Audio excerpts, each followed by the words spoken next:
and welcome to the Bible study. My name is Kent Philpott. I'm pastor of Miller Avenue Baptist Church in Mill Valley, California. So here we go. We are working our way through the book of Acts, written by Luke, probably in the neighborhood of the 50s, early 60s. It's hard to know exactly when Luke wrote this. Again, Luke is the only non-Jewish author of any of the Bible books, and he was a physician, as a matter of fact. Luke was, and his story is actually in the book of Acts. Here we'll find him later on, but we're in Acts chapter 10, and we're looking at a very long story. It's, in fact, the longest story in the New Testament. And I only have time to give half of it now. We're going to be looking at Acts chapter 10, verses 1 to 16. We get a chance to see what the Christians faced in that era prior to having a New Testament. Just imagine they had the Hebrew Bible, but probably few of them had anything that they could read of it. It's not like you could go to the bookstore and get one. Not going to happen, of course. But so we're going to be looking at half of the longest story in the New Testament, and it gives us an opportunity to see what it was like for these Christians in the days before they really had churches, where they went to much, or they had no New Testament, and just went about things. And this continued for an awfully long time. It's very difficult to know when it was that anybody had access to what we would call a New Testament. It's lost in history. We don't know. Some guesses are made. I've heard guesses that at some point in the middle of the 2nd century, there were Bibles, New Testaments. Whether that's true or not, we don't know. We're going to be taking a look at this long story, at least half of it. So it's going to be two stories. First is Peter and Cornelius. Cornelius, what a guy.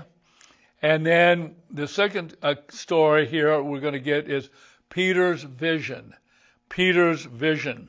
Here we go. Acts chapter 10, verse 1. And the English Standard Version of the Bible calls this Peter and Cornelius. We are in the first decade of the early church, as far as most people know and guess. But again, it's the longest story in Acts. Okay, so here's beginning the first part. Verse 1, Acts chapter 10, verse 1. At Caesarea. Now, Caesarea, 31 miles north of Joppa, both Joppa and Caesarea on the Mediterranean Sea, the eastern coast. And at Caesarea, there was a man named Cornelius. It was a common Roman name. It says he was a centurion. He was in the Roman army.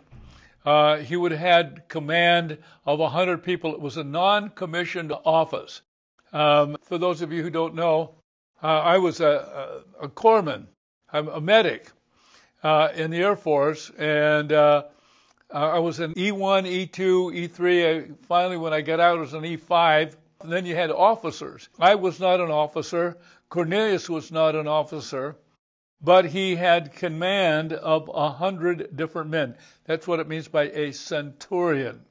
A centurion of what was known as the Italian cohort.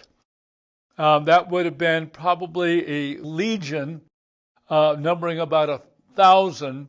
And so you would have had about 10 Cornelius there making up that legion. Verse 2 says, a devout man. Now, this is very interesting. He's a Gentile. He's a Roman soldier. And yet, he was a Christian. He says, verse 2, a devout man and who feared God with all his household. gave alms generously to the people, and prayed continually to God.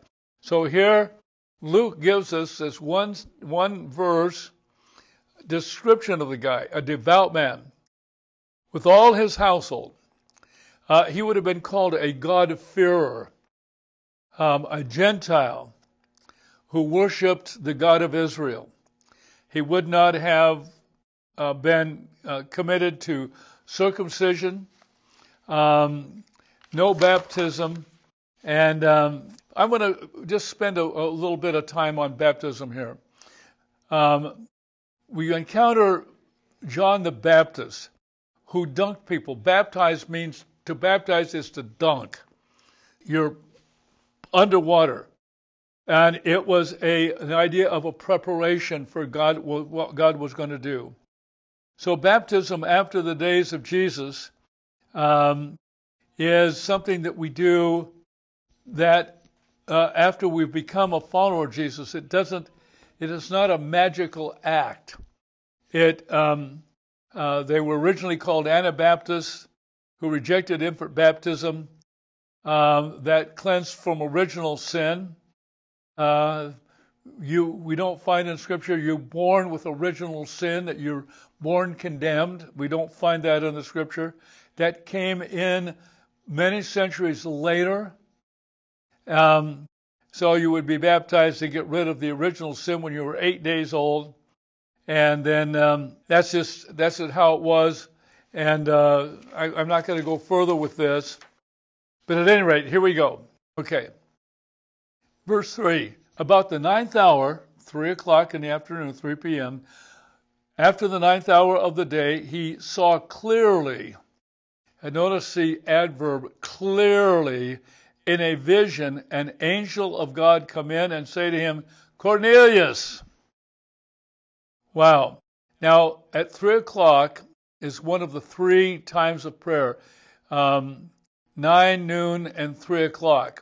3 times of prayer in the Jewish day.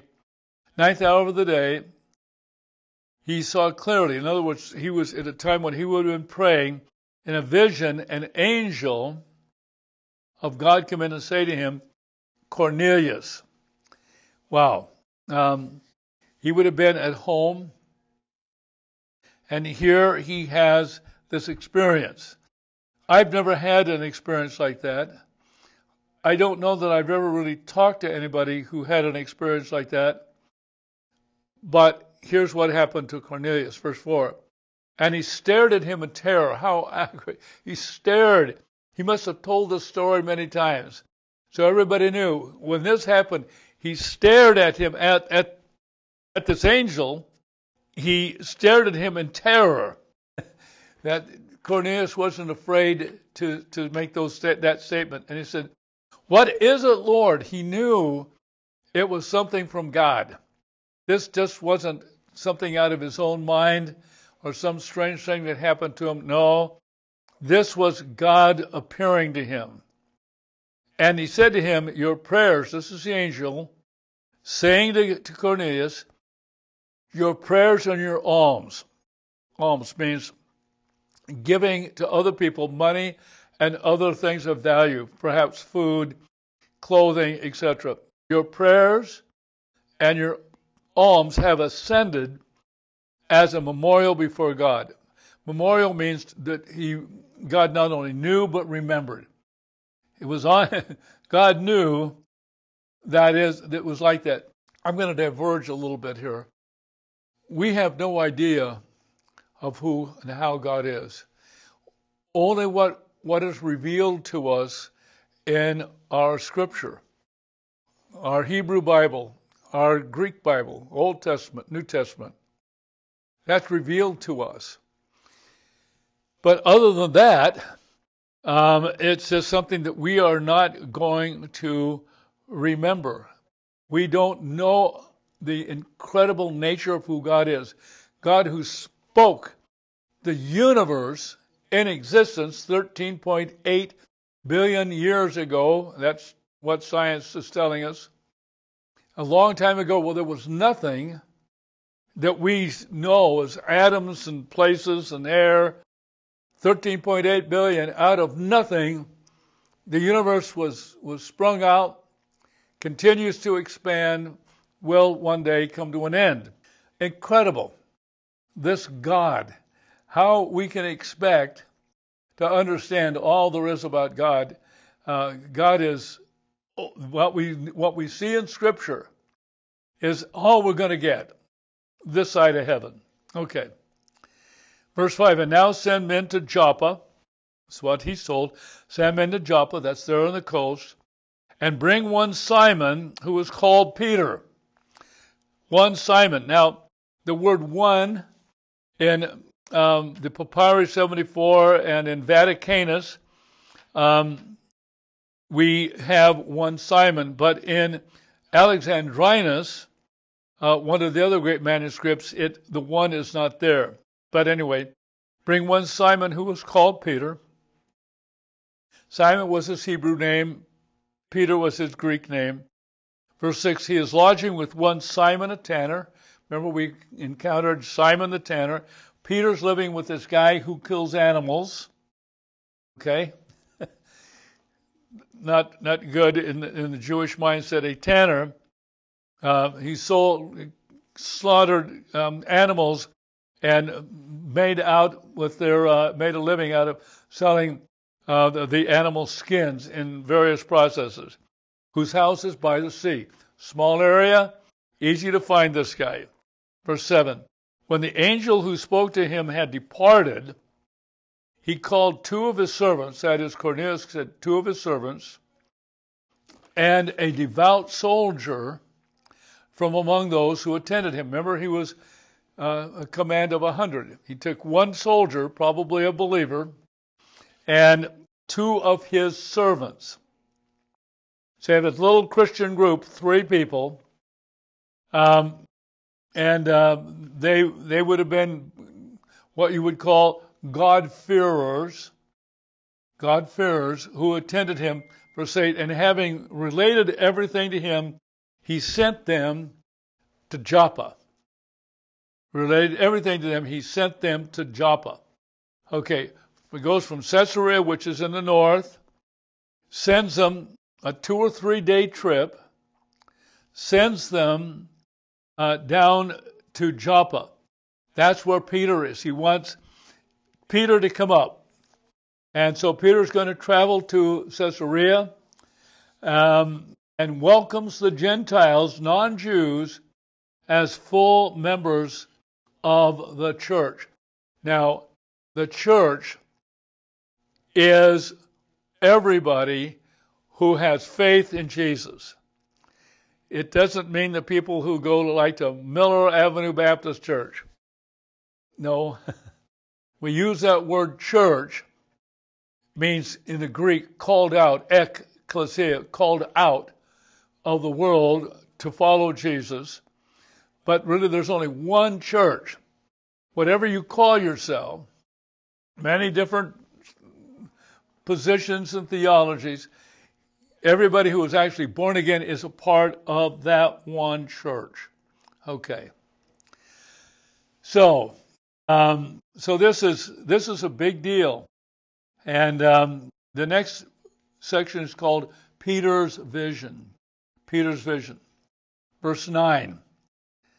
The next day, as they were on their journey, 2 or 3 day trip, as I think I mentioned before, the next day, they were on their journey, and it says they, approaching the city, Peter went up in the housetop about the 6th hour to pray. That would have been noon. And remember, there's the 9 o'clock, 12 o'clock, 3 o'clock prayer times. Didn't last a tremendous long time, but that was the 3 periods of time. Okay, 9, noon, and 3. So they're on a journey approaching. Peter went on the housetop to pray. Flat roof. Verse 10, and he became hungry and wanted something to eat. But while they were preparing it, he fell into a trance. Now the word in the Greek is ekstasis. The closest English word is ecstasy. It's almost impossible to define what this trance was, the nature of it. The commentators are all over the board, whether or not he was unconscious, conscious, or all of a sudden just in a new dimension. It's very difficult to know. So they were preparing it for something for him to eat. He fell into a trance and saw the heavens opened. Wow. Try to explain that. I'm not going to. Good commentators don't try to. It's just all of a sudden that which is not a part of our world, not common to it, broke in upon him. That's the best I can put it. He saw the heavens opened and something like a great sheet, okay? I don't know, not like a sheet we put on our king-size bed. Probably, no, who knows? We don't have no way of understanding the measurement here. But anyway, a great sheet descending, being let down by its four corners upon the earth. Bam, all of a sudden it's on the floor. Verse 12. In it were all kinds of animals and reptiles and birds of the air. And I have a little comment when I made that. No fish? No fish? Maybe reptiles would be included in it. I don't know. So it reminds you of Noah's Ark, Genesis 6:20. There were both the clean and unclean. Now this is the important part. What he saw was all kinds of animals and reptiles and birds of the air. So the Jewish people distinguished between the animals and critters that were clean and those that were unclean. Don't have time to go into all of this. There's just no time. Too complicated. Verse 13. And there came a voice to him, Rise, Peter, kill and eat. Rise, Peter, kill and eat. Well, so here you got this Jewish guy raised with all of the various restrictions, etc., that he would have been exposed to all of his life and had to have observed. And now he says, he hears a voice, Rise, Peter, kill and eat. What? But Peter said, By no means, Lord. He said, Nope, I'm not going to do it. By no means. Now, is Peter being disobedient to God? Bad Peter? No. It would have challenged something that Peter had grown up with from just a little kid to present times, that, he was still a Jewish man, totally against everything about who he would be and who he was. To do that, to rise and eat those critters, kill them and then cook them and then eat them. He couldn't have done that. It would have been a shocking thing. Not possible. Not going to happen. And so this is what he's faced with here. Peter, not a perfect man. We see this. We see this in the Gospels, don't we? Peter is a piece of work, and fortunately, the things that Peter had done. Fortunately, we realize that he was a real human being, that he was like we are, and that he didn't do everything right. He would even deny Jesus 3 times. Here, it's good that we see this in Peter, that we're not worshipers of Peter. We see him as another human being who is able to be a great follower of Jesus, same time be a real human being at the same time. So he says, For I have never eaten anything that is common or unclean. He says, I have never I have never eaten anything that is common or unclean. He had been raised with that. And this would have been entirely shocking to Peter. And verse 15 says, and the voice came to him again a second time, what God has made clean, do not call common. Well, what this essentially does, it is an unleashing of the gospel to Gentiles. It's hard to describe how intense that was. It really took an incredible long time for Jewish people to be able to send to receive Gentiles, and the reverse is the same, for Gentiles to receive Jewish people. An incredible move, incredible change. So here essentially the gospel is unleashed, I think is probably a good word. Unleash the gospel to Gentile people.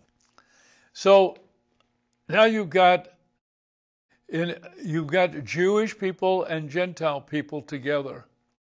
And that is an incredible thing. I don't know if I should mention this, but I think I'm going to. Forgive me if I shouldn't have done this under your evaluation. But there was a time, centuries later, that lasted for a long period of time, when those that called themselves the church and Christians attacked Jewish people severely. Attacked Jewish people. And that period in history was atrocious and ungodly. And we don't find any reason for it or necessity at all for it in our scripture. Completely non-Christian, non-biblical. So the voice came to him a second time, what God has made clean, do not call common. Then verse 16 says, this happened 3 times, and the thing was taken up at once to heaven. Mark chapter 7, verse 19 declares all foods good. And it says in 7:19, thus he declared, this is Jesus, he declared all foods clean. All foods clean. And that is Mark chapter 7, verse 19. Mark 7:19, all foods clean. So Jesus had already stated that to his disciples before. Did Peter forget? Well, must have. He must have.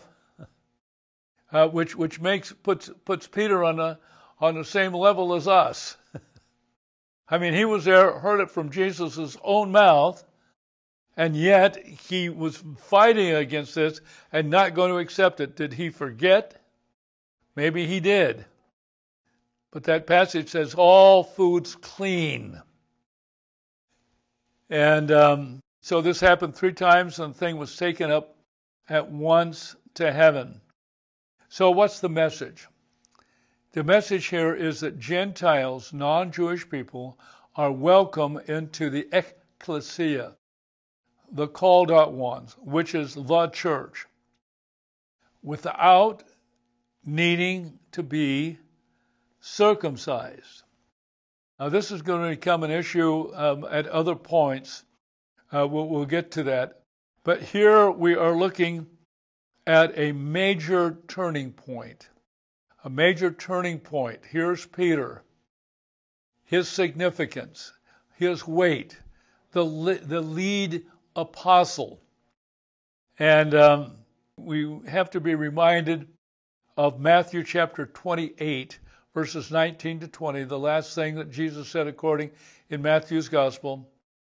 He said, make disciples of all nations. Make disciples of all nations. Not just for the Jewish people, all nations, the Gentiles. The Gentiles. And so here we have the story of God removing the barriers between Jews and non-Jews. Removing the barriers, all in this story with Peter. So, the visions, we've seen some visions here that instructs us. We don't really need them since we have our scripture. It's all there. And I want to close out here with reading a couple of verses from 1 Corinthians, the 12th chapter. This is something that Paul wrote to the church at Corinth.